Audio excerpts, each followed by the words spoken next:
Mesdames, Messieurs, bonjour et bienvenue dans cette session d'information de la mi-journée dont voici pour vous le sommaire. À la une de l'actualité, audience plénière hier jeudi 25 juillet à la Cour constitutionnelle. 12 dossiers de recours étaient inscrits.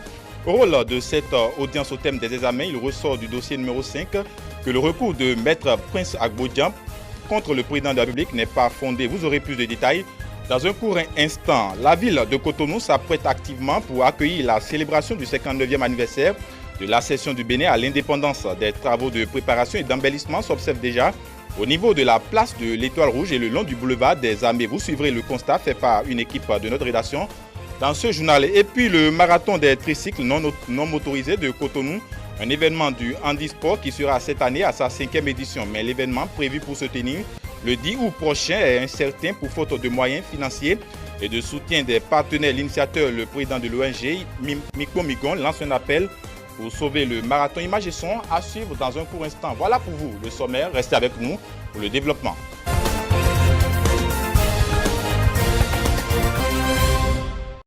Bonjour, bienvenue à tous. La Cour constitutionnelle a tenu sa traditionnelle audience plénière ce jeudi.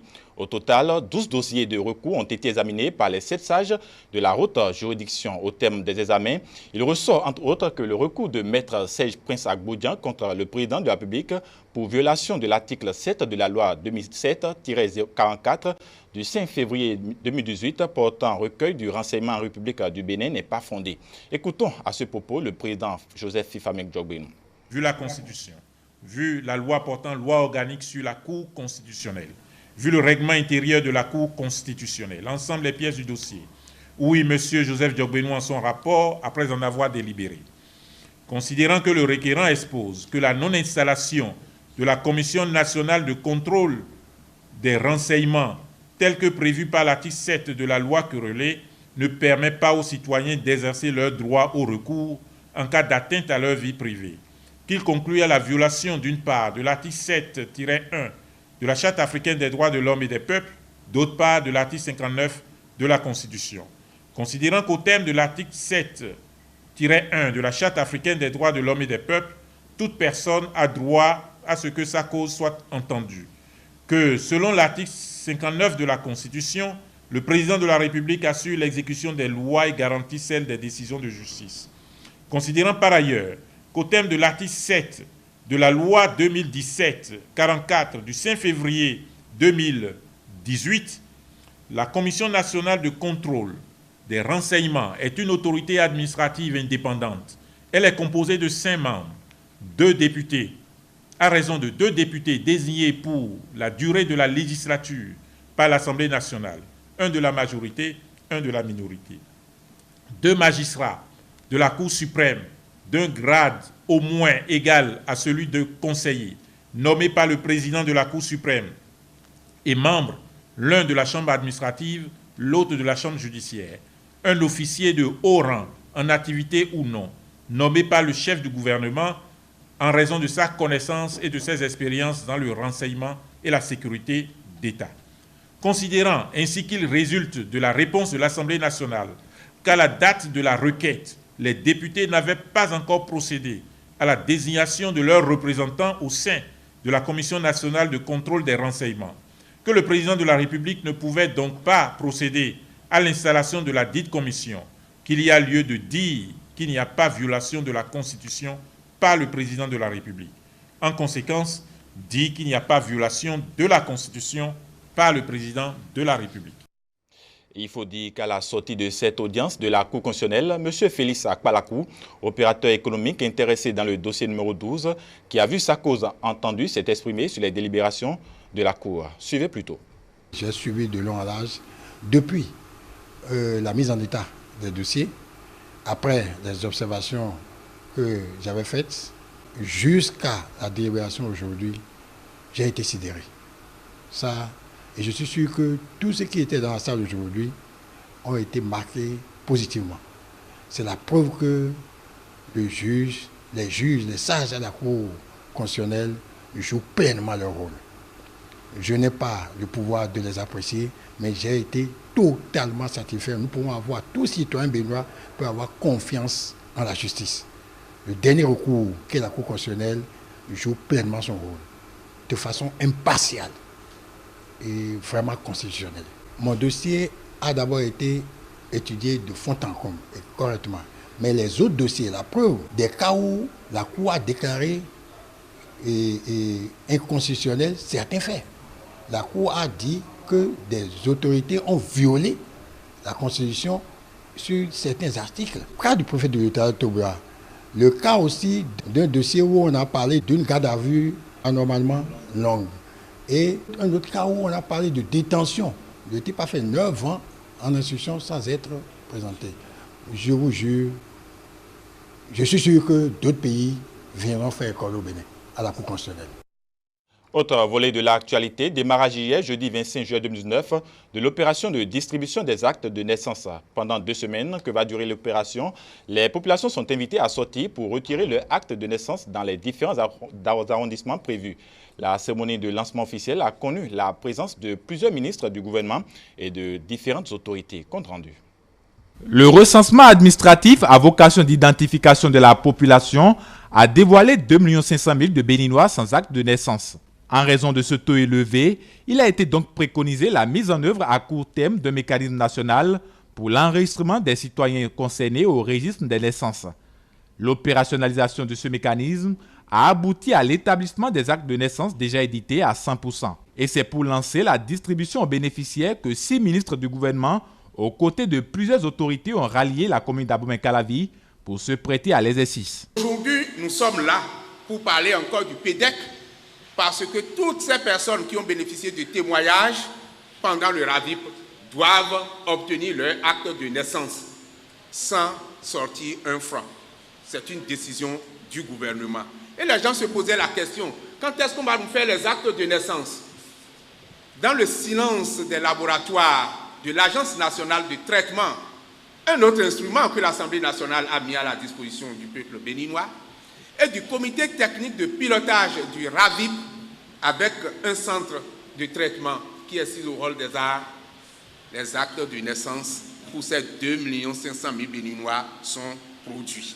Cette opération pilote de distribution des actes de naissance dans les départements du Bénin, ayant en compte certains arrondissements, vise non seulement à mettre la population en état de veille pour la phase générale de distribution, mais aussi et surtout à évaluer et tirer le leçon afin de peaufiner des stratégies pour la réussite de la phase de distribution générale. L'état civil béninois est dans un état de délabrement avec pour conséquence des difficultés énormes de maîtrise de la population et de la dynamique démographique. Aussi, le gouvernement a-t-il entrepris des réformes majeures visant à non seulement assainir notre état civil, mais aussi et surtout assurer sa sécurisation, sa fiabilité et sa modernisation à tous égards.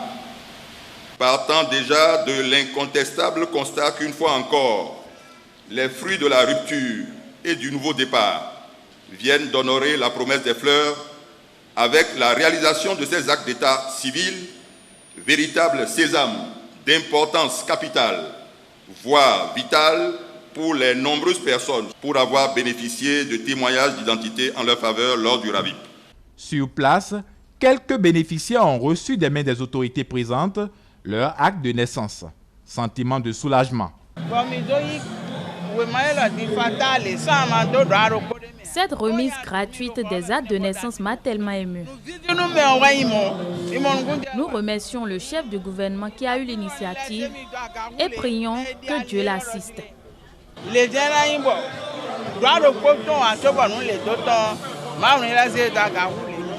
L'opération démarrée ce jeudi 25 juillet prend fin le 7 août 2019. Les populations sont invitées à sortir massivement pour retirer le précieux sésame dans les 15 communes prévues avant la date butoir. De Cotonou, rendons maintenant à Parakou, où la phase pilote de l'opération de distribution d'actes de naissance aux citoyens qui se sont fait enrôler lors du recensement administratif à vocation d'identification de la population RAVIP a démarré ce 25 juillet dans certaines communes du Bénin. À Parakou, par exemple, c'est le premier arrondissement qui est retenu pour cette phase pilote. Fidèle et Zimbabwe et Maké Kako sont allés faire le constat du démarrage de la distribution. Reportage. Les citoyens béninois ayant déclaré ne pas avoir d'acte de naissance lors de l'opération RAVIP peuvent désormais se frotter les doigts d'en avoir un. Le gouvernement béninois leur a établi des actes de naissance. Ici, dans le Borgou, c'est le premier arrondissement de Parakou qui accueille la phase pilote de distribution de ces actes de naissance. Nous sommes en train de distribuer les actes de naissance pour ceux qui n'avaient pas de l'acte de naissance au cours de l'enrôlement de Ravip. Ils ne possédaient aucune pièce. Et ils sont enrôlés sur la base du témoignage. C'est les actes de naissance de ceux-là qui sont disponibles. Selon le constat fait sur le terrain, plusieurs n'ont pas encore cerné les personnes concernées par cette phase de distribution d'actes de naissance. Il y a de cela des mois, il y a l'opération Ravip. Et dans l'opération-là, il y avait des catégories d'exercices. C'est-à-dire, il y a des gens qui sont venus s'enrôler lors de l'opération sur témoignage. C'est-à-dire, ils n'ont pas d'acte de naissance, mais ils veulent se faire enrôler. Là, on avait demandé à ce que les chefs quartiers et des parents viennent témoigner de leur existence et son origine pour qu'on puisse au moins l'enrôler. Donc c'est ceux-là maintenant qu'on a essayé de voir pour qu'on leur établisse les actes de naissance. Isabelle, par exemple, n'a pas encore retrouvé l'acte de naissance de sa fille. Et la raison est simple. Elle n'a pas fait elle-même la déclaration. Par conséquent, elle ne connaît pas les informations fournies lors du témoignage. Le jour où ils sont allés pour l'enrôlement, moi j'étais au service. C'est maman qui a amené les enfants. Donc s'ils ont demandé à maman, là où l'enfant est né, s'il y a des témoins, bon, peut-être qu'ils l'ont demandé et elle a parlé ou elle a oublié. Mais je suis venue, ils ont dit que non, que ce n'est pas ici. D'attendre 12 pour aller dans d'autres arrondissements pour voir si je vais trouver ça là-bas. Quant à Salifou, il repart pour sa part avec la joie d'avoir retrouvé l'acte de naissance de son frère. Bon, je suis venu prendre l'acte de naissance de mon frère. J'ai trouvé ça et je suis fier de l'avoir trouvé. On remercie également le gouvernement de nous permettre de retrouver l'acte de naissance de notre frère. Cette opération ne concerne donc pas les personnes qui se sont enrôlées il y a quelques semaines seulement pour leur souche. Et puis, cette phase pilote concerne uniquement les personnes déclarées nées dans le premier arrondissement de Parakou. Dès le 12 août, l'opération sera ouverte dans les autres arrondissements sur toute l'étendue du territoire national. Retour à Cotonou pour dire que la ville capitale s'apprête activement pour accueillir la célébration du 59e anniversaire de l'accession du Bénin à la souveraineté internationale. Et Cotonou fait déjà sa toilette pour l'occasion. Des travaux de préparation et d'embellissement s'observent au niveau de la place de l'Étoile Rouge et le long du boulevard des Armées. Il s'agit du lieu choisi pour abriter la célébration officielle de l'événement au niveau national. Reportage Elia Diran. Le compte à rebours est désormais lancé. Sur le boulevard des Armées, l'on peut toucher du doigt le niveau d'avancement des préparatifs entrant dans le cadre de la célébration du 59e anniversaire de l'accession du Bénin à la souveraineté nationale et internationale. Un événement que les populations de Cotonou s'apprêtent à accueillir avec ferveur. Je suis vraiment émerveillé avec cette décoration parce qu'on n'a jamais vu quelque chose du genre. Donc, je félicite notre gouvernement et notre président Patrice Talon. Cette fête, je l'accueille très bien avec la beauté de la ville. Ça nous permet. Une fois même, je vois la beauté du Bénin, le Bénin une fois beau, c'est merveilleux. Et en plus, avec la victoire de nos écureuils qui nous ont tellement émergés, nous accueillons vraiment cette fête et nous accueillons à bras ouverts.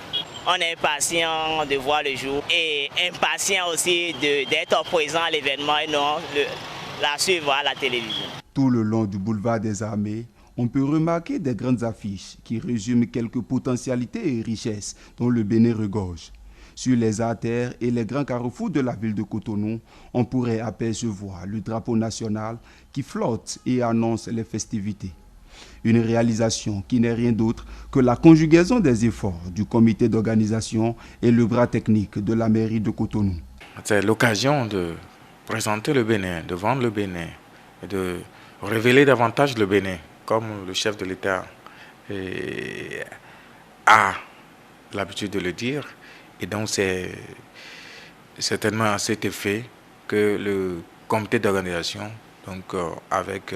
sous l'égide de l'ANESMO, a fait confectionner ces affiches qui sont en train d'être posées un peu partout pour rappeler certaines valeurs, certaines ressources, certaines richesses, certaines histoires de notre pays, le Bénin.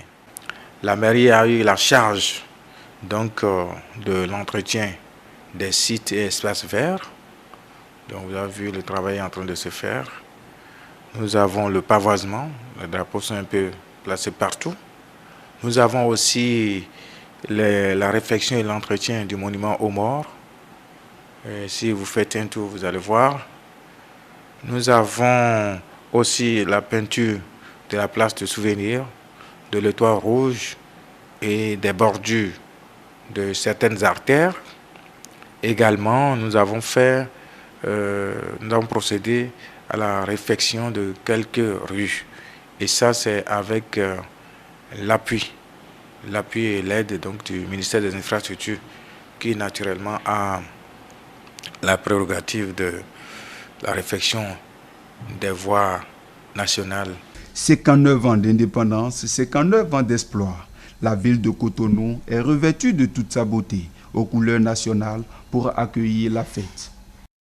L'édition 2019 de la campagne de mobilisation interreligieuse organisée par le Cercle international pour la promotion de la création a été clôturée hier. Sensibiliser les parents pour une prise de conscience afin de garantir aux enfants le mieux-être qui est pour eux un droit est l'objectif principal de cette campagne. La cérémonie officielle de clôture a eu pour cadre le rôle des arts et loisirs de Cotonou. Reportage Rafiatou Mamadou. Tout le collectif interreligieux se donne la main pour offrir aux enfants de meilleures conditions de vie. Pour un Bénin digne de nos enfants, des parents responsables.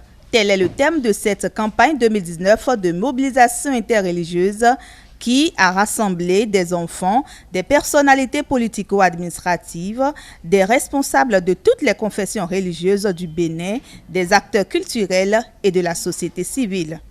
Pour que les enfants bénéficient aisément des droits qui sont les leurs, il faut donc avoir des parents responsables et soucieux de leur avenir. La famille est le reflet de l'homme dans la société, le lieu par excellence de son éducation, de l'acquisition de ses premières connaissances, valeurs et du développement de ses premières habiletés.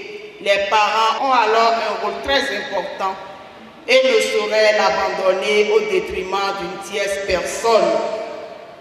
De même, la vision de la politique nationale pour la protection des enfants qui stipule qu'à l'horizon 2025, tous les enfants au Bénin vivent dans un cadre familial, communautaire et institutionnel, exempt de toute forme de violence, abus et exploitation à leur égard et où tous les acteurs sont mobilisés et participent à leur protection dans une approche intégrée. Au thème des échanges, tous les acteurs et leaders interreligieux ont pris chacun, l'un après l'autre, l'engagement de protéger les droits des enfants au Bénin. L'Église protestante méthodiste du Bénin fait sien l'objectif visé par le secret.